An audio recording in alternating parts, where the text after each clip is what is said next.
welcome back, everyone. We're here with Greg Uhrin, creator of YCN. So, Greg, let's start off where you grew up and everything. What can you tell us about that? Well, I'm originally from Ohio. I grew up in a small farm town of about 1,300 people. I grew up with a high school that was a consolidated school of several communities, so it's not much different than Kearsarge is here, that's out in the country.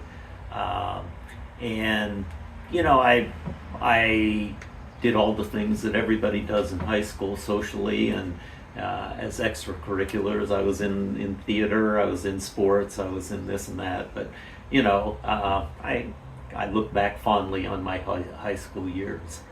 Good. So, when you graduated, what direction were you headed? What did you think you wanted to do at that point in your life?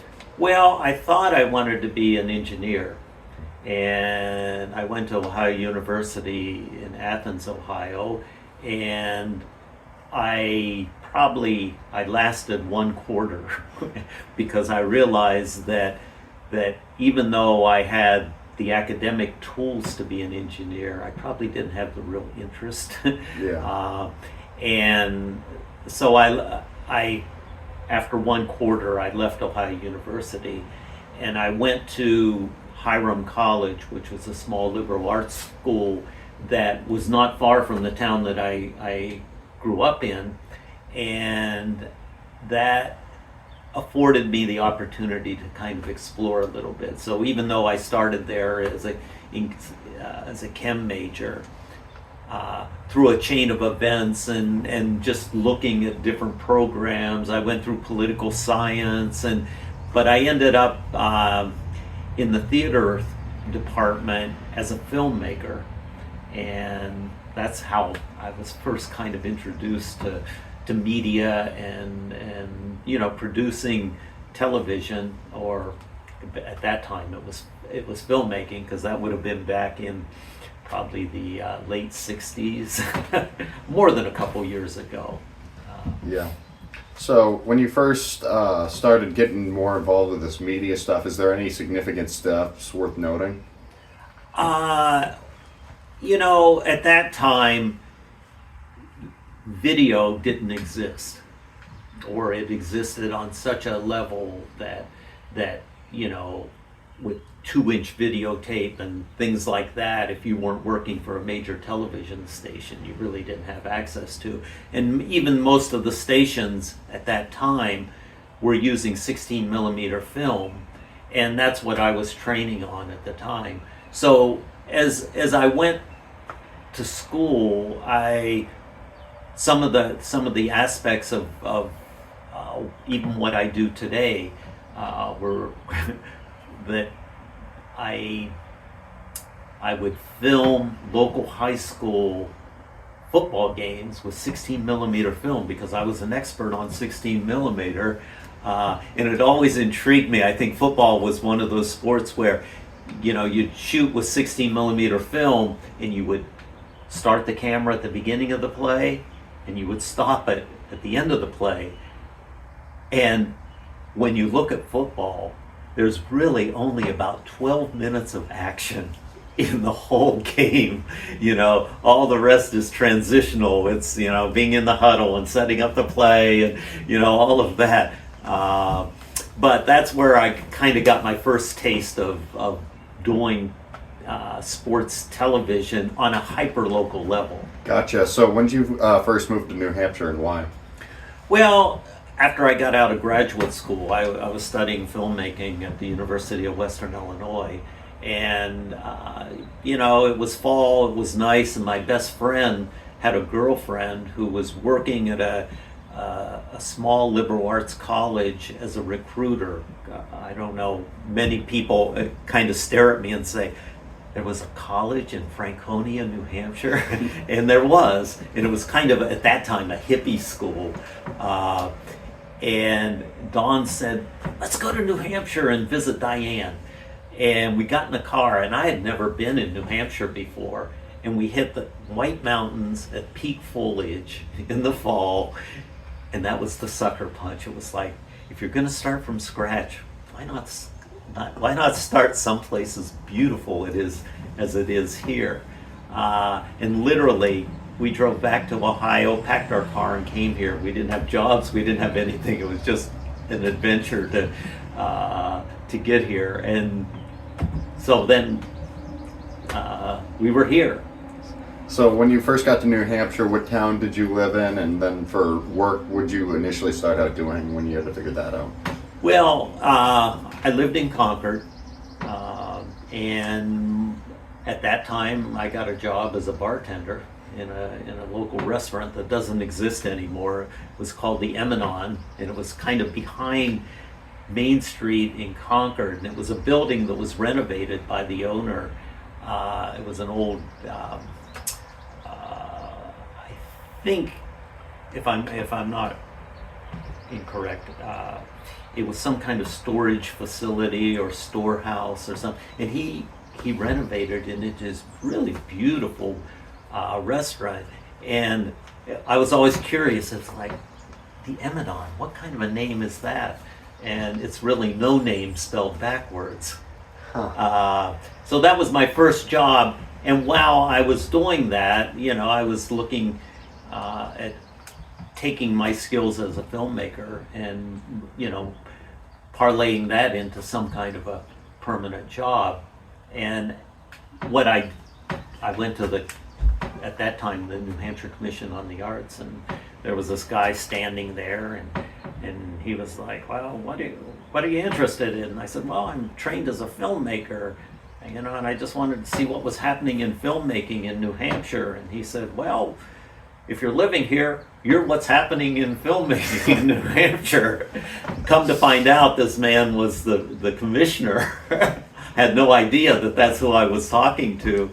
And he was very resourceful in helping me establish myself as a filmmaker. So did you work somewhere else, like for Concord Monitor or WMUR or something like that, to get some skills before you created YCN, or did you just dive in and sort of create YCN? Well, what I discovered early on was that there wasn't much of a market for filmmaking in New Hampshire. The only places you could really make film were in major metropolitan areas. And that's when small format video, the old Sony black and white, where you had a big, recording machine hanging off your hip and terrible black and white video. But that's where I first cut my teeth on video. And then I started working in the Artists in the Schools program around the state. And I would go in and do workshops with kids in classes and teach them how to do video. And so that was kind of the beginning. At the same time, there was a cable company in Concord, and originally it was called Telecable, and it became Continental Cable Vision.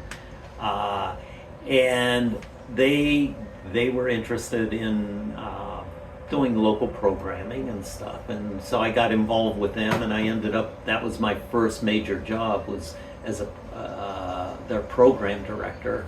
It was half-time. I still was working in the bar. Oh, gotcha. But that's where I kind of parlayed my knowledge of video and filmmaking into a professional track. So, excuse me, when you first created YCN, what year was that, and what were the reasons for creating YCN? Well, we early on kind of knew that the cable company, they wanted to create this image that they were involved in the community, but they didn't want to spend the money to do it. And I believed that we could support a channel with advertising.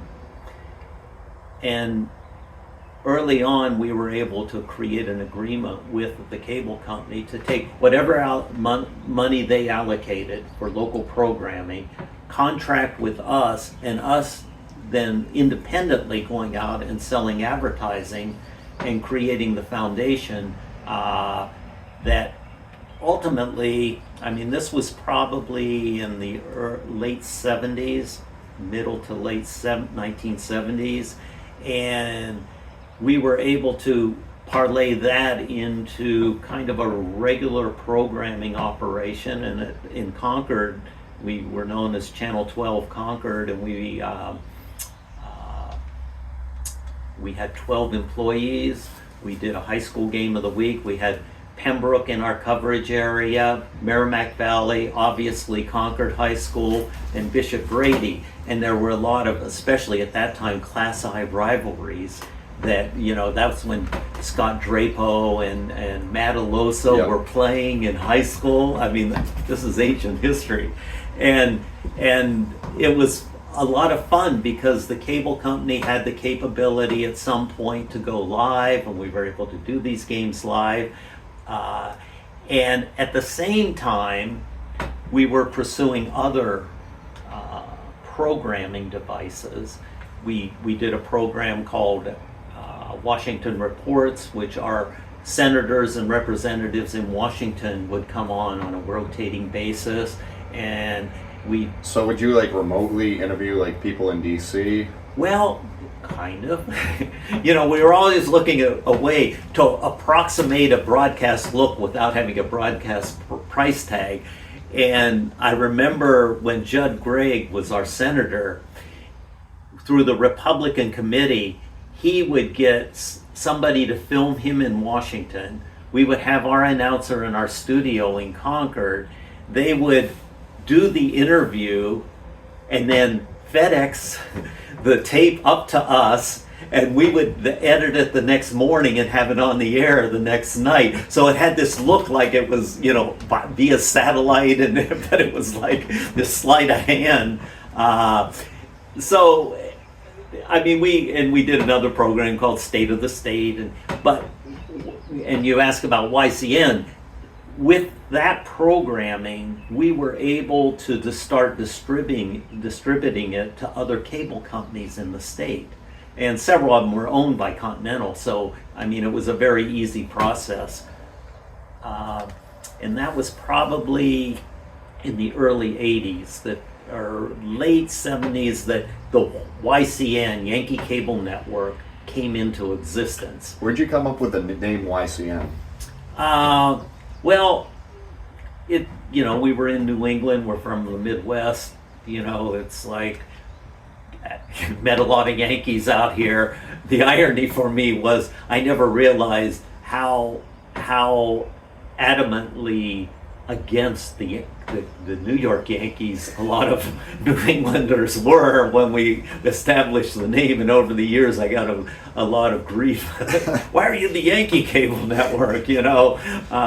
But we kept the name just because at some point it becomes like ABC. Nobody knows it as the American Broadcasting Corporation. It's just a brand, ABC, and that's what we had always hoped that YCN would do for us, is just become this brand that people were associated with. So did you think of it yourself, or was it more collaboration with others that you came up with that name? Like I said, we had a crew of 12 people, you know, doing the sports and doing the other programming, and you know, you just stick your heads together and you brainstorm, and you know, and that was what we came up with. I would like to think that, you know, I had some influence on it, but it wouldn't be fair to the others that if I took full credit for the name.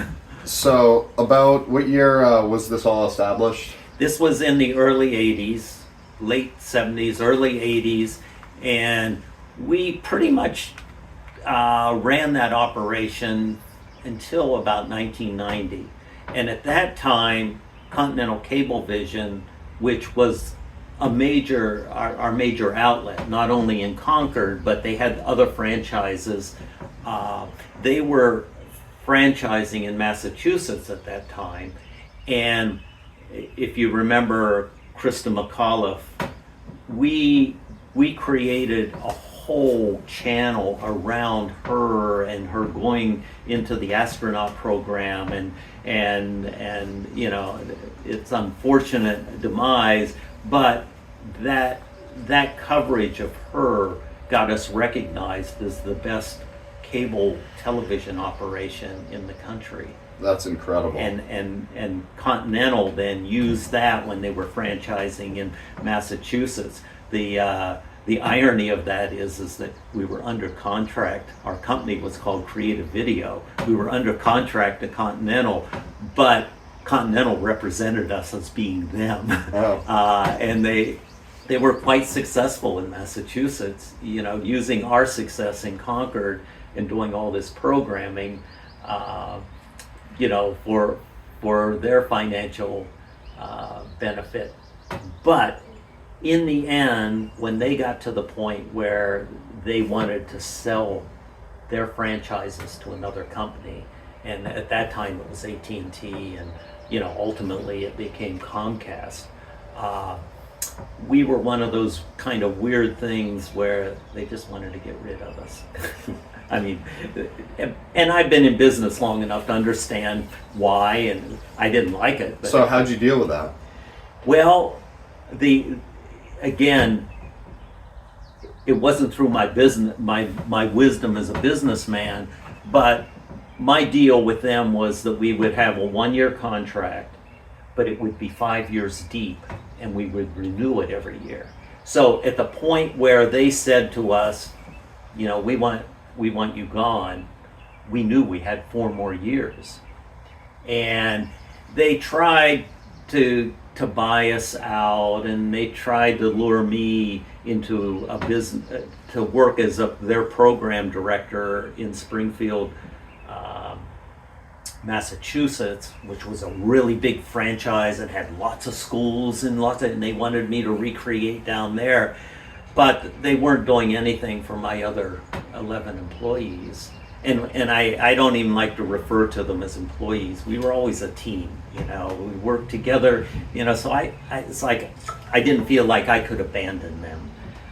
So we wrote it out. In the end, we set up a low power television station in Concord, which was, without getting into the weeds too much, it was a must carry for the cable system. But in the end, Comcast refused to carry us in Concord, and so we weren't very successful.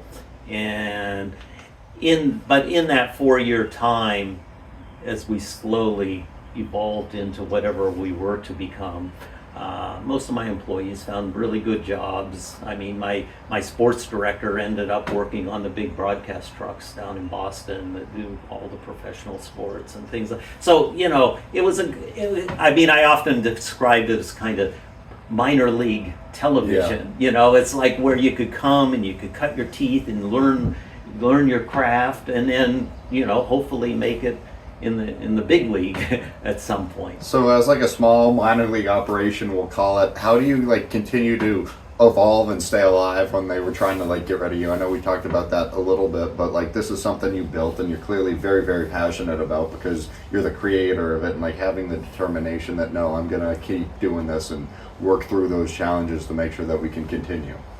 Well, as I said, we were distributing YCN programming to other cable systems. One of them was the cable system that was owned by MCT Telephone here in Warner and up in New London. And there was a guy that was taking our YCN programming and playing it up here. So he was an older gentleman. As I sit here, just 73 years old, I'm referring to Will as an older gentleman. He wanted to retire and get out, and so he was doing ad insertion on ESPN and CNN for the cable company and doing some local programming and taking our programming and putting it on the air.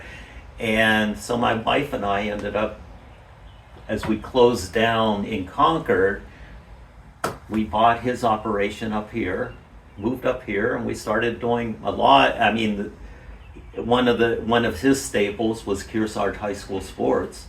So we came in and we continued to do high school sports and some of the programming that he was doing here, and also selling advertising for CNN and ESPN, until finally TDS came in several years later and took over the operation completely. At that time, I was approached by a guy that wanted to set up some TV stations from scratch. And we, about 13 or 14 years ago, we did that. And we ended up with 2 low power stations and 1 full power station. And we operated out of a studio in Claremont. And we took the concept that we had created and we kind of spread it over Vermont and New Hampshire. And we were doing a couple games of the week with Vermont schools and New Hampshire schools, and mostly in west central New Hampshire and eastern central Vermont. And we did that for about 12 years. We had a news operation, this guy, he was interested in providing a communication device for this area, and because there wasn't one, years ago there was a TV station out of White River Junction, but they had been bought by the NBC affiliate up in Burlington, and in the end we weren't able to sustain ourselves financially. They're just the whole advertising model that we were based on had changed, and with the invention of the internet, and we all know where that's at today. Yep. And a lot of the social networks like Facebook and stuff have skimmed off a lot of the local advertising because it works. I don't fault them for doing that. It's just that it leaves in a lurch young entrepreneurs, maybe not unlike yourself, to interact with local businesses to provide eyeballs for their story. And so in the end, we ended up selling all 3 of our stations to WCAX up in Burlington, and they used them as a repeater stations for their main station, and which brought me back to the Kearsarge area. And Kearsarge sports were always a part of what we were doing, even when we were the 3 stations, but even to the point where now we're exploring doing exclusively Kearsarge sports next year. We saw, when I look at YCN, we see Kearsarge, we see Newport, Sunapee. So it's like all like kind of in this local pocket of the state that we've seen stuff. And then in terms of like the way you guys run ads, you narrate the vast majority from what I've seen yourself. And it's all local businesses. Like we're here at Main Street, Bookends of Warner. And there's a lot of local businesses, which I really like about you guys, is that you always promote the local businesses and has like that, small town feel of like New Hampshire, not only now, but like going back to 1980s, it still has that, small town country vibe to it. Whereas now, like a lot of the stuff is like very revolutionized to the 2020s, and not necessarily in the best way, just with like kind of obnoxious ads that we've all seen on our feed. So that's the flavor of YCN, which I really like. Why is it for you that you wanted YCN to kind of have that flavor at this point in time? I don't think it's because I wanted to have it. I think that's what happens when you do media on the local level. You're not only telling the stories of the athletes on the floor playing basketball, but you're telling the stories of the local businesses and who they are, and the fact that they're willing to take part of their advertising money and support you in what you're doing. You want to return that favor. You want to support them and what they're doing. Because without a healthy local business community, local Little League Baseball won't exist. The local theater programs won't exist. And that's the part that I hope people understand, that if they don't support these local businesses, they're going to lose that whole aspect of community that has been supported for years by local businesses. Very well put. I really like that answer a lot. So with you where you're at now, just like you've gone through some of the growing pains, I guess, of creating an operation like YCN. What's your advice to somebody like me who's younger and has only been doing it for a couple of years and is going into a completely different media world than it was when you started in the 80s, really? I guess it would be keep butting that dam. Again, the reality is that things are going to change, and especially with the technological changes today. I mean, mine was slow enough that I could absorb what these changes were and kind of see where we should go. I mean, because I still work in that business, things change so fast that I have no idea what's going on half the time. You just take your best shot at what you do. I think ultimately you want to be able to go back to your advertisers and show them how many eyeballs you've accumulated for them. They know the warm and fuzzy part of it. When they have somebody walk into HR Clough and say, thanks for supporting Kearsarge Sports. We see you. That stuff buys you more mileage than Nielsen ratings or anything. But you still have to deliver the eyeballs that will walk in there and say nice things about you and about them.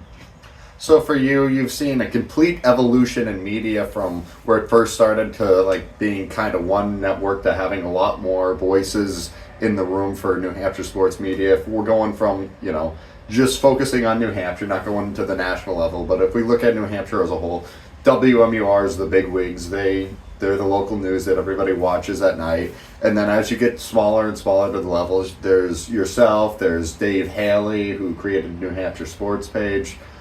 There's the DPBG Productions. They do a good job with covering the sports. We have Ball 603 now taking photos at games and some interviews as well. Apologize to any of the smaller media that we're forgetting. And then there's people like myself who are just starting out. And there's Northeast Sports Network. Yep. We've had a good relationship with them over the years too. And they all have been made possible because of the technology that is available. I mean, I often describe it as the democratization of media, as opposed to a big company simply because they have the resource to set up a TV station. You don't need that anymore. It's how aggressive, and I don't mean that in a negative way, but do you want to be in terms of pursuing your passion and getting the financial support to sustain it? I've watched all these guys kind of come into play on a field that I've been playing on for a long time. And I really admire what they've been able to do and their ability to consolidate the advertising support or the revenue stream for it. The question mark is always, is it sustainable? When you look 5 years down the road, 10 years down the road, is there enough of a base that you as a single opera man could have your operation going, and you could pay bills and put a roof over your head and maybe get married and have a couple children? I mean, those are things I've been able to do. So I have a broader life than just the medium that I work in. But ultimately, you want to be able to do those other things too. You want to raise kids. You want to go watch them play sports. I mean, I often say one of the benefits of doing what I do is that I have weird hours, but I have flexibility. And I have 2 children, and I don't think I probably could count on one hand the number of varsity high school games that my daughter played in and my son played in that I missed. Because I just cut out that part of the day, every day, that they were on the field to see them. So that's the beauty. The other side of it is that, Jim Rivers, if you know who he is. Oh, of course, I know him super well. His daughter and my daughter played on the same field hockey team together, and I would just bring our truck, with 2 or 3 cameras to field hockey games. Somebody said, "Why why are you doing Brady field hockey games? Who watches that? And it was like, hey, both our daughters are working, like, you know, and so you have that freedom to do that kind of stuff. You know, when you're in control. If you were working for Comcast or somebody, they would take the truck no so you way. can do your daughter's game. And that's definitely one of the benefits of having like a small local feel. Is there anything else you would want other people to know out there who are listening, just based on like advice of hard work and getting some operation like this to work in the modern day and age? Just my advice before: keep butting the dam, and be flexible. I mean, don't create an image of what you want, but create an image that's based on what the opportunities are. You know, and to me, that sometimes it's hard to distinguish that, because you know you think you're doing it right, but you know, you keep looking around, look at what other people are doing, look at what's working for them, and don't be afraid. I mean, I've often thought that, you know, now there's enough critical mass of us doing local high school sports related things that we ought to create an association, you know, I agree. just so we can, once a year maybe, or a couple times a year, we can get together and just bullshit like this. I'd love that. But you know, it's 73. I'm not sure I'm the one to do it, but I would certainly participate in it if somebody were to take the bull by the horns. But I think there's a lot. I mean, I was member of the New Hampshire Broadcast Association for years, the National Broadcast Association, and it was those coming together meetings and stuff, training sessions for advertising, learning how to package, you know, your product, so when you take it into the field, people recognize it as for the value that you're bringing to them. So I think, as I said, I think, you know, just maybe a trade association at some point. We'll work on that. Okay, we'll do that. All right. And give me a call when you have it set up and have your first meeting, and I'll be there to see how Sounds it good. get together. All right. Thanks, Greg. Hey, you're welcome.